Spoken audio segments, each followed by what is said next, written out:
많은 사람들이 과학이라고만 들으면 머리가 아프다는 사람들이 있겠지만, 과학의 장점은 과거부터 상식이라고 생각하던 것을 과감히 부정을 하고 현대에 알려진 거 뭐 등등을 합해갖고 참이라고 하는 새로운 정보를 제공하는데 앞장섰다, 뭐 이런 얘기입니다. 그런데 인간, 즉 우리 선조에 관한 문제는 이게 좀 헷갈려요. 뭐냐면 우리 선조에 우리들하고 직결되는 것 같은데도 자료에 따라 연대상 상당히 큰 차이가 있고, 같은 자료라고 해도 전혀 반대 주장을 고수하는 게 뭐 다반수죠. 역사라는 게 이제 그렇다고 얘기를 하는데, 그런데 첨단 과학 기술이 동원이 되면 그런 얘기가 어느 정도로 쏙 들어갑니다. 그런 면에서 나와 다른 사람의 조상은 누구인가, 즉 인류의 뿌리에 대한 궁금증에 대해서 상당히 설득력이 있는 답을 제공하는 게 바로 과학인데, 과학 중에서도 유전자 분석 같은 거죠. 우리나라에서 얼마 전에 놀라운 선조에 대해서 얘기가 나왔는데, 2006년에 4만여 년 전 네안데르탈린의 DNA하고 중국을 포함한 각국 현대인의 유전자를 비교 분석해갖고 독일 막스 프랑크 진화인류학 연구소의 스반테 페보 박사가 얘기를 했는데, 글쎄 여기에 현생 유라시아인의 유전자 중 4%는 네안데르탈린, 그리고 남태평양 원주민인 멜라네시아의 유전자 중 4 내지 6%가 데니소바인, 이렇다는 겁니다. 그런데 여기에 한국인도 약 1.5에서 2% 네안데르탈린 유전자가 섞여 있다. 이 유전자 분석의 충격은 현재도 다윈이 질환호를 발표한 이후 원숭이가 인간이라는 말이 이제 발끈해 갖고 아직도 진화론을 부정하는 사람이 많이 있습니다. 그랬는데 한국인이고 아시아 동아시아에 갖고 네안데르탈린의 유전자가 있다, 혼연일이라니까 이런 얘기를 해요. 도대체 그게 무슨 소리요? 여기에 대해서 무슨 소리야 그랬더니 과학자들이 짱하고 답을 하는데, 현대 과학의 백미로 불리는 유전자 기술에 의해서 했더니 그렇소, 이런 얘기입니다. 그럼 유전자 기술이라는 게 도대체 뭔가가 얘기되는데 너무나 잘 알려진 얘기입니다. 남자와 여자의 각각 50%의 유전자를 자식에게 전해주는데, 유전자는 시대가 갈수록 적어지기 시작을 하죠. 함량이 말하자면. 그러니까 한 세대를 30년으로 본다면 10세대, 즉 300년 후에는 초기 유전자의 1024분의 1만 전달이 됩니다. 그러니까 만일 6만 년 전에 네안데르탈린의 유전자라면 2000세대가 되기 때문에 엄청 작은 유전자가 있는데도 불구하고 현대과학은 그거를 찾을 수 있다는 겁니다. 여기서 사람들을, 한국인들을 헷갈리게 만드는 거는 한반도에서 네안데르탈린의 화석이 발견된 적이 없습니다. 그런데도 불구하고 네안데르탈린의 유전자가 1.5에서 2%가 되는데, 페보 박사는 중두동에 있던 현생 인류하고 이미 정착되어 있던 네안데르탈린과 혼합이 돼갖고 이후 전 세계로 흩어져 현재의 아시아인, 유럽인, 멜라네시안이 되었다는 거기 때문에 이것이 한국인도 당연히 들어간다는 겁니다. 그러면 이게 말로만 되느냐, 뭐가 네안데르탈린이라고 이렇게 혼혈이 되었는지 이런 얘기를 할 수 있는가 하면, 현생 인류가 호모 속의 다른 종과 교잡하고 유전자를 교환한 구체적인 증거로 해서 바로 아래 도표가 나옵니다. 뭐냐면 인체 면역 시스템의 핵심 요소에서 인간 결국 HLA인데, 여기에 분석을 해봤더니 글쎄 네안데르탈린과 데니소반이 갖고 있던 HLA-B13 특이의 변이 유전자가 나타나는데, 여기에서 아프리카에는 거의 없다는 겁니다. 그러니까 서아시아에는 높은 빈도를 보이고, 그리고 또 한 번은 네안데르탈린과 데니소바인이 갖고 있던 HLA-A 변이 유전자는 현재 파푸뉴기니아인의 95.3, 일본인의 80.7, 중국인의 72, 유럽인은 조금 적어서 50%. 아프리카에는 거의 없어서 6.7%. 일본인과 중국인에게는 70% 이상이니까 한국인에도 당연히 있다. 이런 얘기입니다. 그러면 이와 같은 것이 어떻게 일어나게 됐느냐 하면 미국과 영국, 일본, 독일, 프랑스, 중국이 주축이 돼서 1984년부터 인간 게놈 프로젝트를 발족을 시켰습니다. 요거는 인간 게놈에 있는 약 32억 개의 뉴클레오타이드 염기쌍의 서열을 밝히는 건데 이것이 뭐 당시까지는 세계에서 가장 큰 협동 프로젝트였다고 그래요. 그랬는데 이게 2003년에 완료되었습니다. 상당히 빨리 완료가 됐는데 목적은 아주 간단합니다. 인간 유전자의 종류와 기능을 밝히고 이를 통해서 개인, 인종, 환자, 정상인간의 유전자적인 차이를 비교하면 질병의 원인을 규명을 할 수 있다. 그래갖고 유전 정보로 질병을 진단하고 난치병을 예방하고 신약을 개발하고 어쩌고 저쩌고 이렇게 저겨갖고 매우 좋은 효과를 얻을 수 있다. 이런 얘기를 하는데 여기에서 학자들이 인간 게놈 분석이 완성되었으니까 이것을 고인류 분야에도 활용을 하자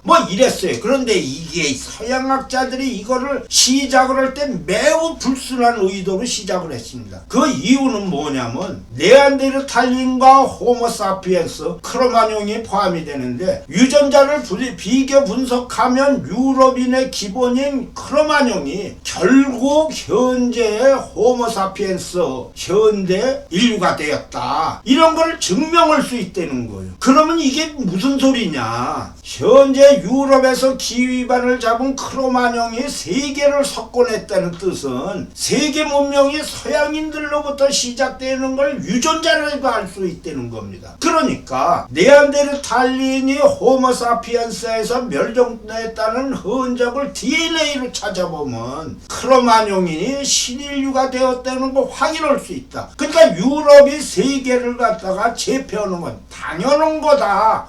이런 얘기입니다. 그래갖고 돈을 팡팡 들여갖고 인간 게놈 프로젝트로 해갖고 고인류로 넘어가는 이런 얘기입니다. 자, 이런 상태에서 네안데르탈린 게놈 프로젝트를 착수를 했는데 2006년에 시작을 했습니다. 그런데 단 4년 후 2010년에 네안데르탈린 핵 게놈 해독에 이제 성공을 해요. 왜냐하면 이미 인간 게놈 프로젝트에 학습 효과가 있죠. 그래 갖고 수많은 자료들이 나오는데 처음에 의도한 사람들한테는 매우 실망스럽지만 글쎄 네안데르탈린의 게놈이 유전적으로 현생 인류와 글쎄 99.84%가 동일로 되는 겁니다. 그리고 아미노산 서열이 다른 단백질은 100개밖에 안 된다는 거예요. 똑같다는 얘기입니다. 그런데 지금까지 얘기하는 거는 인간은 영장류에서 유인업원에서 사람 상과입니다. 근데 이게 둘로 나눠서 긴팔 원숭이과, 긴팔 원숭이 등 사속 17종, 그리고 사람과, 고릴라, 오랑우탄, 침팬지, 사람 등 사속 7종 이랬는데 이것이 영장류가 이제 분리돼 갖고 오랑우탄은 한 1200만 년 전, 그리고 고릴라는 800만 년 전, 침팬지는 약 700만 년 전에 분지가 됐다고 그래요. 그러니까 이제 상당히 다른 적인데 여기서 참고적으로 침팬지하고 원숭이를 혼동을 하고 같은 적일로 보였지만 침팬지는 꼬리가 있습니다. 우리하고 상당히 연계가 돼 있고 그 다음에 원숭이는 꼬리가 없습니다. 원숭이 똥구멍은 빨갛다는 얘기가 바로 이런 얘기입니다. 그러는데 글쎄 원숭이라고 그러냐고요. 긴팔 원숭이라고 그러니까 좀 다른 과인데도 용어가 그렇게 돼서 원숭이하고 침팬지를 이제 같이 본다는데 여기서 사람과 원숭이류의 차이점이 뭐냐? 인간은 4번 염색체의 여기에서 유전자 재조합 과정에서 염색체의 일부 구간이 뒤집혀 일어나는 현상인데 침팬지, 고릴라, 오랑우탄은 여기가 없습니다. 그런데 더욱더 이 좌측에서 보는 줄 알았지만 인간의 염색체는 23쌍 46개입니다. 그런데 침팬지, 고릴라, 오랑우탄은 24쌍 48개입니다. 그래서 학자들은 이렇게 얘기를 합니다. 원숭이리에요 염색체 48개 중 좌측 그림처럼 12번하고 13번이 합쳐져서 인간 2번 염색체가 되었다. 이게 뭐 이제 돌연변이라고 그래갖고 여기서 유전적으로만 봐도 상당히 이제 다른 거를 알 수가 있는 거죠. 그런데 영장류를 포함한 포유류의 특이성을 보아갖고 캘리포니아 주립대학의 아지트 바르부키 박사는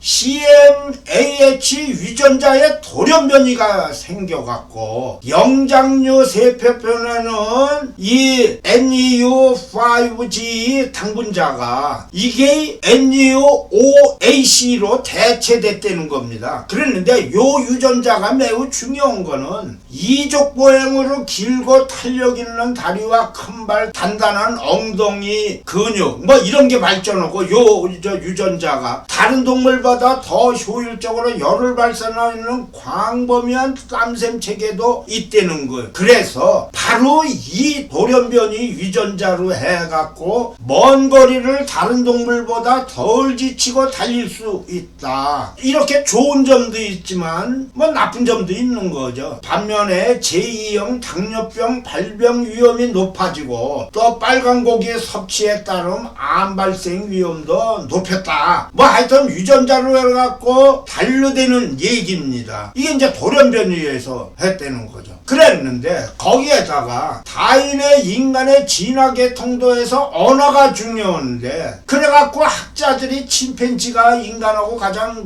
유전적으로 가깝다니까 백날 훈련을 시켰는데 글쎄 이게 잘 안 되는 거예요. 뭐냐면 인간하고 침팬지는 98.75%가 유전자가 동일해요. 글쎄 1.25%인데도 요게 차이점 있는 거는 인간은 유전자 돌연변이에다가 염색체 돌연변이가 생겨갖고 이게 슈퍼 돌연변이가 생겼는데 여기에서 FOXP2 어느 유전자가 다른 포유류도 갖고 있다는 거예요.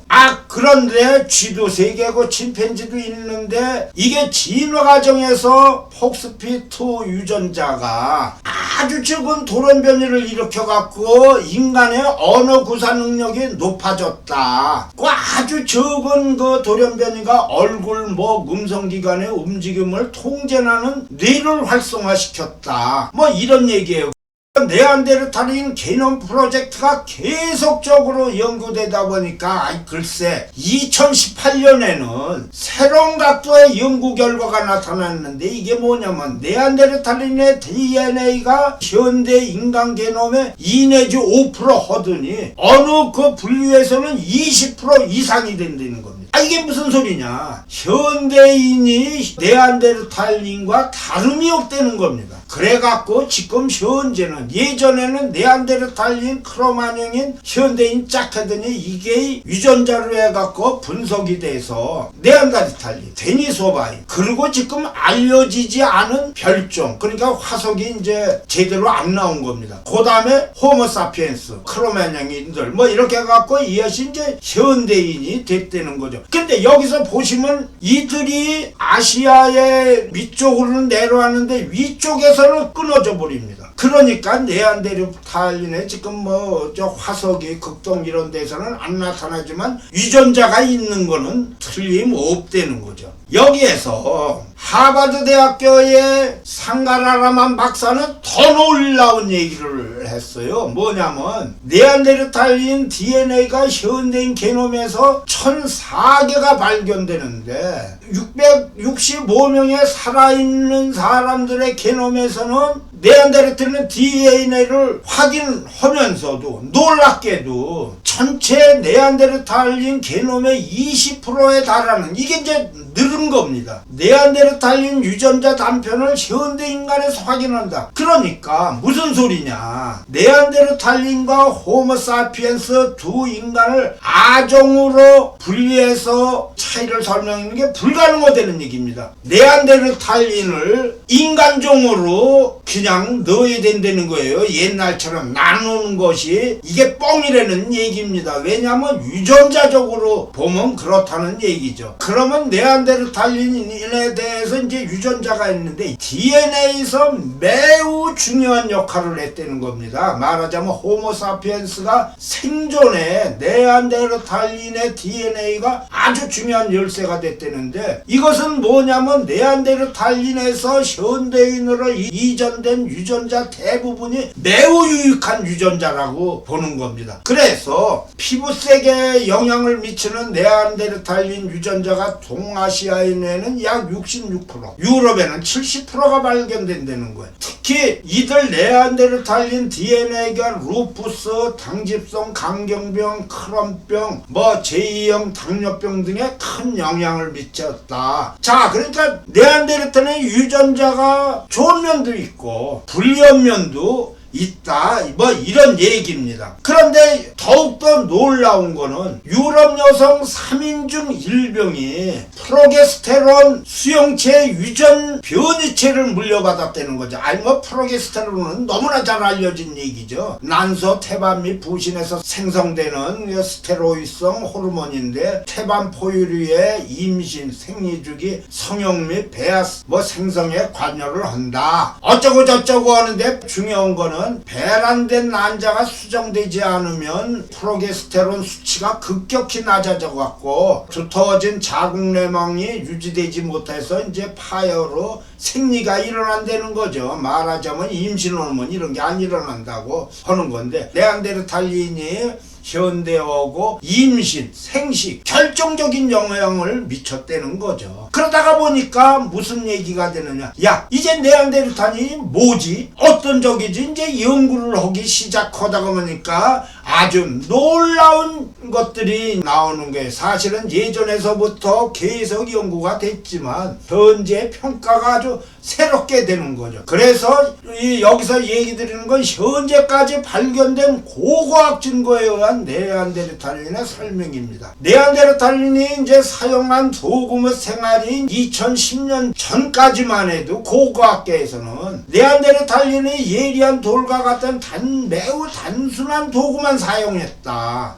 그랬는데 이게 2010년서부터 그냥 때로 연구를 하다 보니까 그렇지 않다는 거예요. 뭐냐면 네안데르탈린 문화에서 프랑스를 중심으로 한 서유럽과 중동 아프리카 지중해 연안의 무스테리안 공작인데, 이게 르발루아 기법입니다. 이것은 준비된 석핵을 이용한 석기 제작을 할 수 있는 건데, 이게 중요한 거는 석기의 형태와 크기를 사전에 미리 결정한 후 제작한다는 거예요. 이게 무슨 소리냐면 우연으로 만드는 게 아니다라는 겁니다. 의식적인 산물이다. 그래서 이 르발루아 기법의 등장으로 비로소 인간의 사고나 문화적 요인이 접목되었다는 거죠. 그래갖고 고고학자들은 이것이 인류 기술사상 가장 혁명적인 사건 중에 하나로 이렇게 봅니다. 네안데르탈린이 이렇게 했다는 거예요. 그 다음에 잘 알려진 얘기지만 불을 사용을 했다. 불 사용하는 거는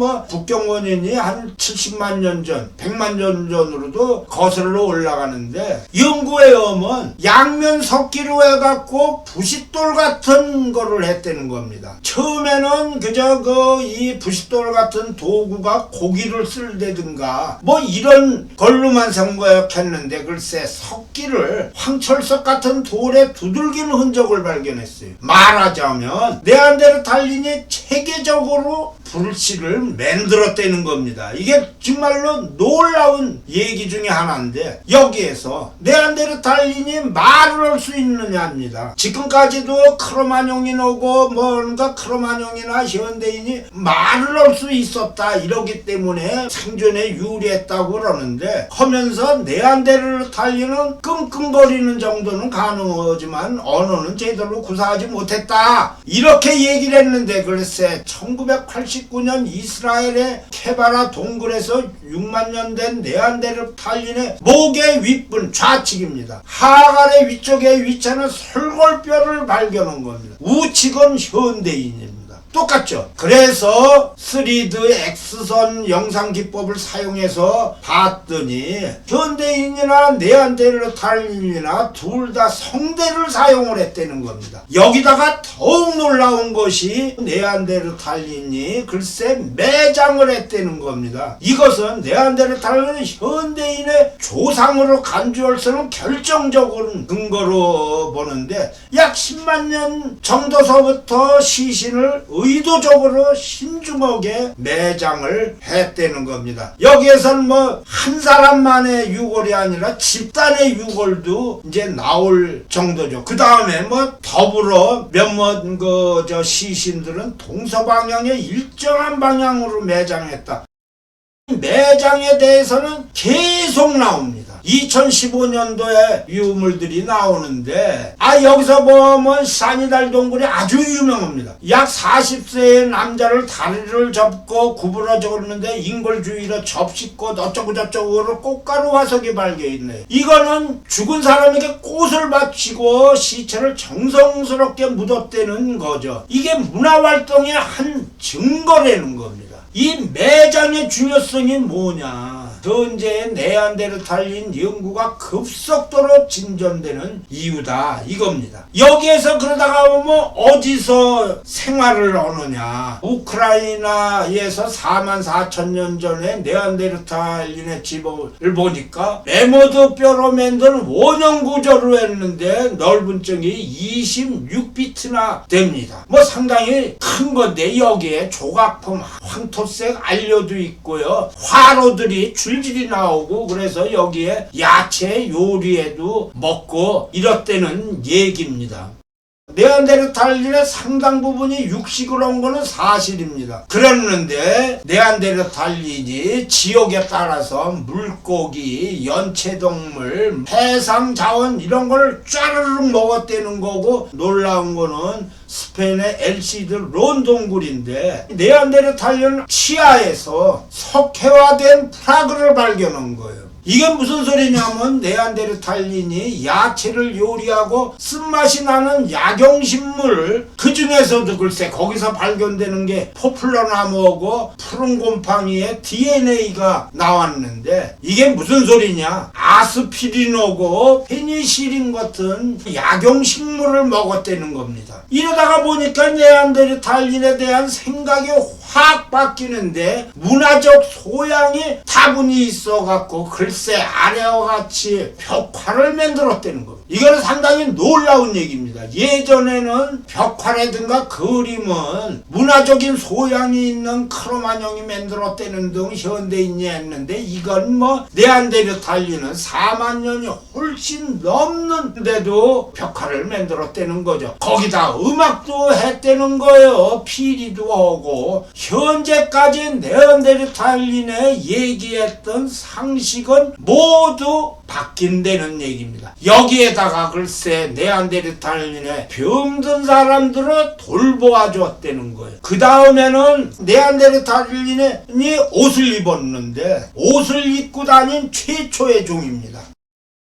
현재 달라진 현대 인류에 대한 얘기인데 지리적으로 호모 에렉투스가 100만 년 전서부터 각지에 격리되었으므로 지구 각지에서 서로 뚜렷한 차이를 가진 유전자 풀과 외모를 발달시켰다. 이 말의 뜻은 이들 모두 공통 유전자를 갖고 있지만 지역의 차이로 각 집단들이 고유의 언어와 문화, 역사를 발전시켰다는 겁니다. 그런데 이것이 차별화된 집단이 아니라는 거죠.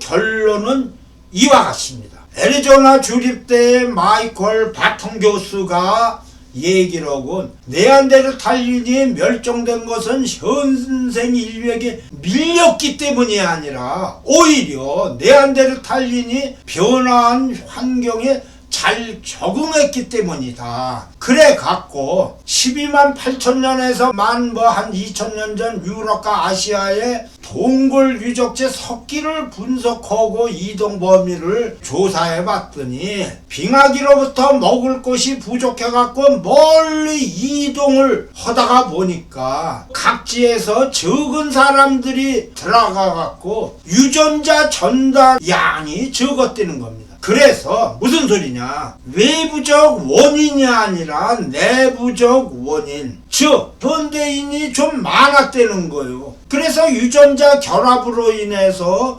유전자가 적어졌다는 거지 멸종이 아니라는 겁니다. 그래갖고 현생 인류는 네안데르탈린, 데니소바인, 그리고 지금 알려지지 않은 어느 종, 그리고 호모사피엔스가 같은 종으로 지금 현대인이 됐다. 그러다 보니까 한국인의 네안데르탈린이 있고 데니소바인이 있는 것은 당연한 얘기라는 겁니다. 현대과학의 게놈 프로젝트에 의해서 이게 밝혀지고 있다. 그야말로 현대과학에 대해서 놀랍지 않을 수 없습니다. 이상입니다.